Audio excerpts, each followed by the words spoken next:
Nicolás, buenos días, buenas tardes para usted. Muchas gracias por participar de esta serie de charlas que organiza el Hey Festival con el apoyo de Sura en alianza con el diario El País. Me gustaría comenzar por hacerle algunas preguntas que nos han enviado algunos de nuestros lectores a partir de su video. Usted en su video habla de la recuperación verde y de cómo la ciudadanía de algunos estados como Alemania o Nueva Zelanda y recientemente Francia le reclaman más activamente, como por ejemplo en las elecciones municipales francesas de hace un mes. ¿Cómo hacer que este movimiento que reclama la recuperación verde se active en países donde las necesidades básicas no están cubiertas y cuyos líderes ambientales son asesinados? Es una pregunta de Darío Luque de Madrid. I think that in many countries around the world, the commitment to a sustainable recovery, a green recovery, is something that's common. And you do not have to be rich to care about the environment.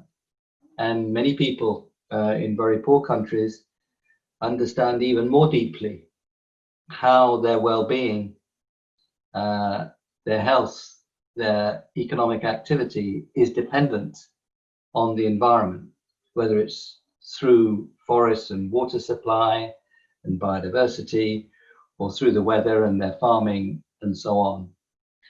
I think poor people in congested, dirty cities around the world have seen how the air has become clearer during this period of the decline in the economies and the lockdown. Now, the lockdown has been a great tragedy for poor people, but they have seen the clean air that comes with it. I think people around the world have seen that you can actually change quite quickly if you choose to do so. So all those things, I think, tell us that in all countries, the feeling that we should be building back better, that we should be having a sustainable recovery, is strong. And actually the opinion polls, if you look at them in different countries, support that proposition. Then the question is, of course, how do you do it? How do you do it economically? How do you do it politically? And economically first, I think we can see that many of the things that we would look to do from the point of view of sustainable and green economy can be very strong in a recovery, because many of them can be done quickly, many of them are labor intensive, and many of them have strong economic multipliers in the sense that they generate local employment on top of the employment directly involved. If we think about, in my own country, the UK, retrofitting inefficient buildings, if we think about creating the infrastructure for electric vehicles, if we think about how we make our cities more friendly to pedestrians and cyclists, if we think about extending broadband communications, all those things are things which can be done pretty quickly, labor intensive, and have strong economic multipliers. If you think also about natural capital and the land and our water and our forests, planting trees is something that you can do quickly, labor intensive, and with economic multipliers. Looking after our water systems, again, is another example. Restoring degraded land, which is very important in many countries, from Colombia to Ethiopia to India, and right across the world in all the major continents, including my own, including in the UK. Restoring degraded land is very important too. So what we can see is that there is a political desire to do things in a much better way, and that the economic projects are there which put together the strong recovery and the sustainable recovery. Essentially, you're using a time of unemployment to do things that you know you have to do. And you're doing it when the labor is available to do it. And when you find out, you implement, you discover that it's a strong recovery. So all those point the same way, but I don't want to pretend that the politics is all easy. There are some parts of the politics which are not easy. Some countries, people will argue, some sectors people will argue, this is not the time to change things radically. We make diesel cars, we know how to make diesel cars, let's just get on with making diesel cars. Or there are some places where that could have been true in Germany. In fact, this time, the German government pushed the car industry very strongly to accelerate the move towards electric. In China, there's a strong vested interest in coal, in the electricity supply system. And in some regional provinces in China. So those vested interests will say, no, let's just get on with it quickly, doing the things we know. We haven't got time for all this new stuff. So the politics cuts both ways, and that means it's very important that we have a strong and clear public discussion. And that's why you need academics like me, it's why you need the Hay Festival, and why you need journalists like you. Muchas gracias. Tengo otra pregunta de nuestros lectores. Justo ahora que usted estaba hablando de China, ¿no? Desde hace años se viene insistiendo en la importancia cada vez mayor de China como potencia financiera, que puede reconfigurar de alguna manera el sistema de comercio mundial. Paul Krugman, en un video de esta serie, hablaba de cómo no está claro que China pueda asumir del todo este liderazgo comercial, porque sus sistemas políticos son muy diferentes a los de Estados Unidos. ¿Cómo ve usted que estará el balance de poder entre Estados Unidos y China en, digamos, 5 años? Es una pregunta de Ana María Restrepo de Colombia. It's a hugely important question. I would start by saying that it would be good if we could organize our international affairs so it's not about the balance of power. It would be a good idea if we could organize our international affairs so that it's about how we cooperate internationally, how we get on with each other, also how we compete with each other. That's part of the story. But that, I think, should be our challenge, is to how we build a more cooperative system. Because a system that's antagonistic, not simply from competition in economics, but right across the board, a system that's antagonistic is deeply dangerous. So I would repose the question is, how do we build a system where the major powers in the world get on with each other in a better way? Now, that is not straightforward. I mean, the very big blocks in terms of economic strength are China, Europe, and the United States. 15 or 20 years from now, we will have to include India in that story. So our challenge should be about building a cooperative world. And that means finding things to cooperate on. You might not be able to cooperate on everything, particularly if you're competing strongly on trade. I think there are 2 or 3 areas where we should recognize common threats, common vulnerabilities. Climate and biodiversity is surely one set of issues where we understand, or should understand, that we are facing a common threat.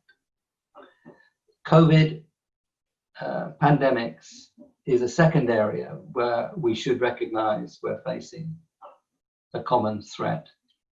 And the third area is the international financial system. If that melts down, we all suffer. And we're seeing that now, and we saw it 2008-10. We saw it between the First World War and the Second World War. So I would say, let's compete. This will happen. Actually, that's quite healthy. But also, where we face common threats, where we're deeply interdependent, climate and biodiversity, number one, pandemics, number two, financial systems, number three, then our challenge is to work out ways of collaboration. Now, on climate change, we do have structures, United Nations Framework Convention on Climate Change. It had made the very good Paris Agreement in 2015.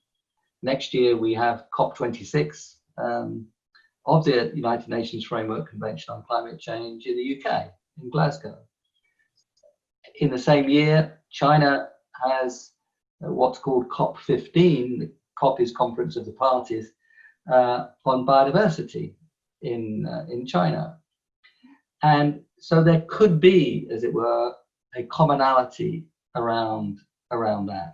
The European Green Deal and the European budget and the European Recovery Programme of December and then again July, just a couple of weeks ago, that is a very strong statement on how to rebuild. That is an area where dialogue with China could be very positive.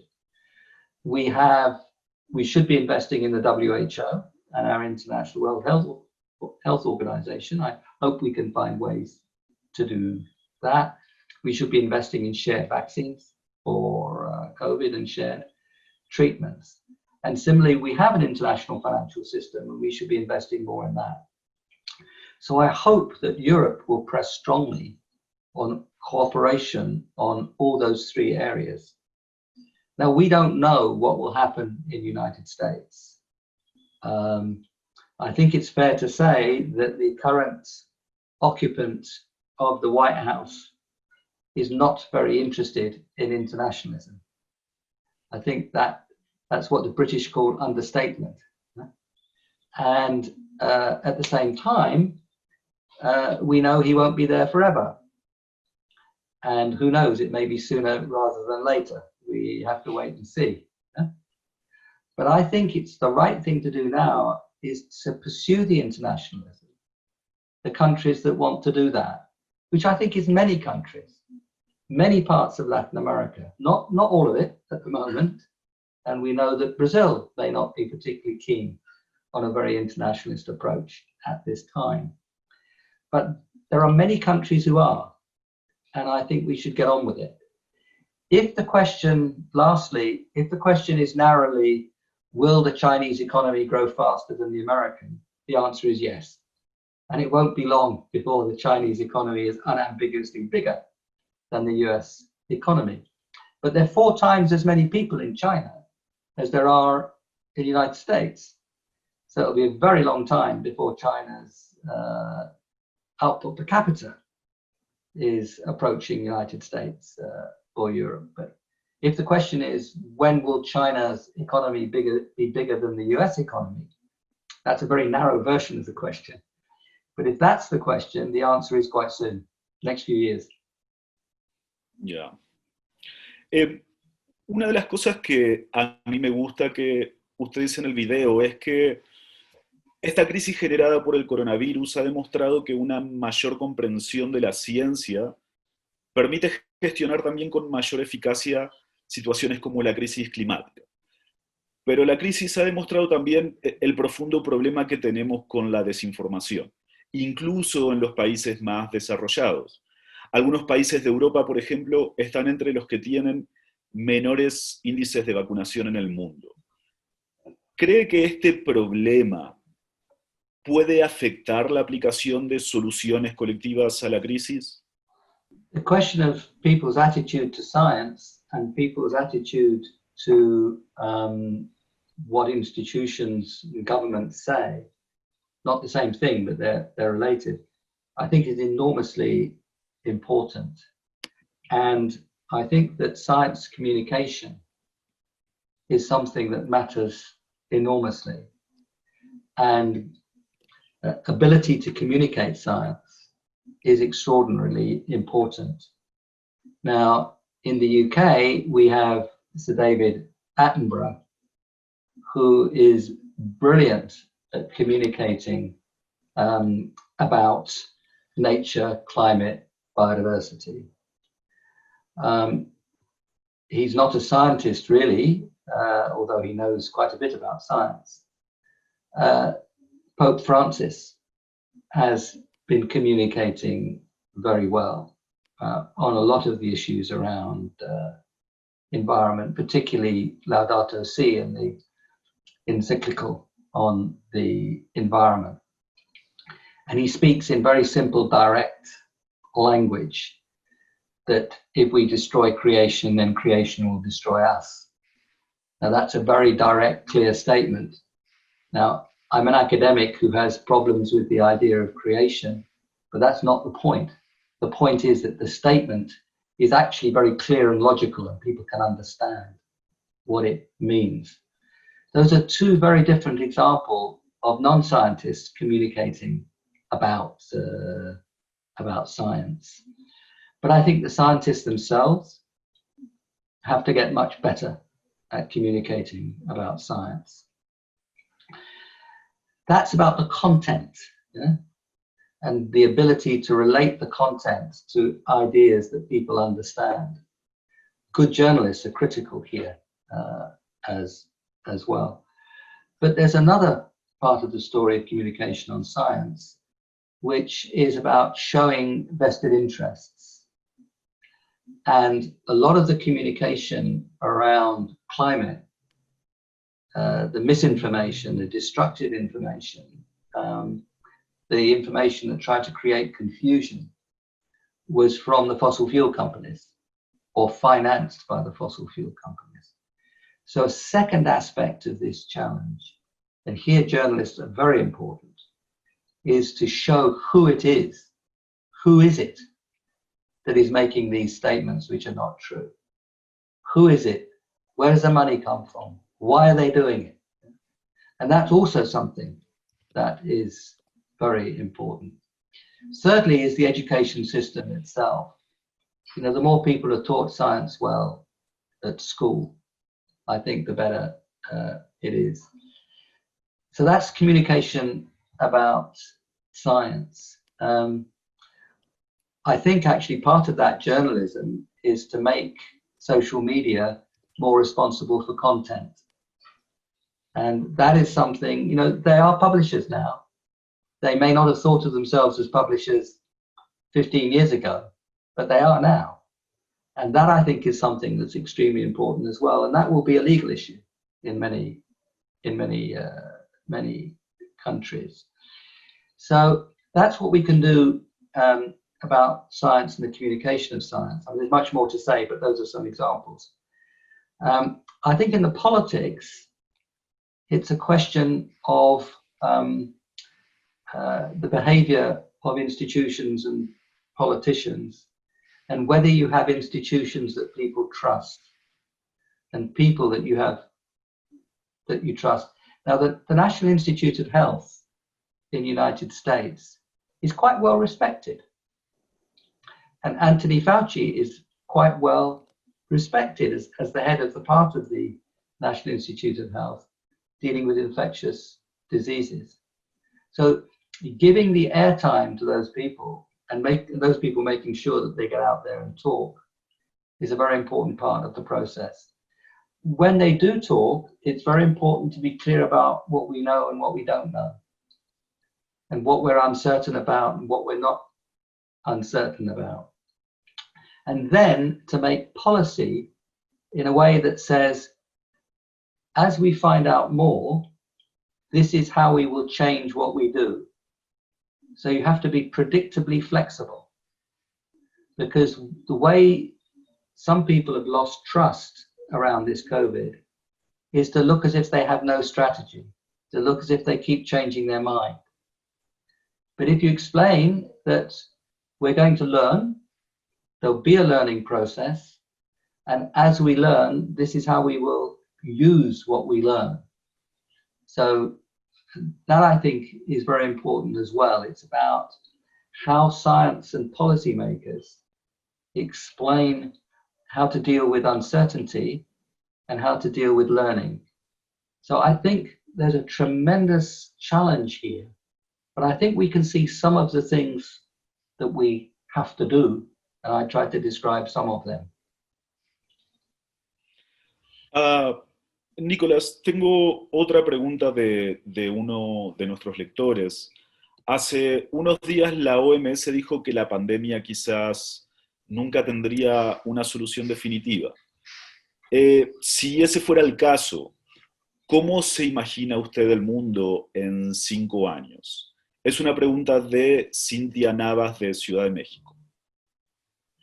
I think it's very unlikely that we will eradicate the virus. The examples of eradication in history of a virus, I think smallpox and polio more or less. So don't expect to eradicate.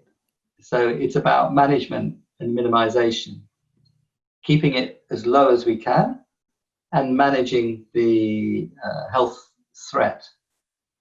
And a vaccine or some vaccines will help keep it down. They won't eliminate, or it's very, very unlikely that they eliminate, but they can help keep it down. But the treatment is going to be extremely important. And we've already got 2 forms of treatment which have a modest effect, a retroviral and a steroid. So they reduce the severity. So vaccine, treatment, treatment in the broad sense, not just the drugs, but the whole way you manage the infection. And third is behavior and tracing and tracking and managing. So I think it's going to be those 3 things: vaccines, treatments in the full sense of the word, and the whole behavior tracking, isolating story. It'll be a combination of those three things. If you think of HIV/AIDS, there was hope for a vaccine at some point. It proved much too difficult. It never happened. And a lot of effort was made. Yeah? But treatment got much better. And the public discussion and action around behavior was very important too. So I think what these examples show us is that it's not going to happen, or very unlikely that we extinguish this virus. But there's a lot we can do in terms of vaccines, treatments, behavior, tracking and tracing. And we have to invest strongly in all three of those things. And if we do, then it seems to me that we can live with it. I mean, we live with measles, right? And measles has actually got a very good vaccine, but we haven't eliminated measles. Yeah. My medical friends tell me that probably we will not find a vaccine as good as the measles vaccine, but probably we'll find something that's helps reduce the problem. Creo que esta es la última pregunta. Quería saber por su experiencia, ¿las instituciones financieras internacionales suelen tener políticas de apoyos o préstamos a los países que a veces van aunadas con una exigencia de reducción del gasto público? Pero esta crisis ha demostrado la gran importancia de tener sistemas públicos robustos en salud o educación, por ejemplo, y de la importancia de que los estados inviertan en esto, para enfrentar situaciones que requieren privilegiar el bienestar colectivo. ¿Le parece que hay alguna posibilidad de que en los próximos años exista un cambio de políticas de las instituciones financieras internacionales en este sentido?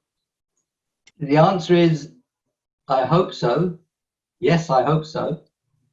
And I will do all I can to push in that direction.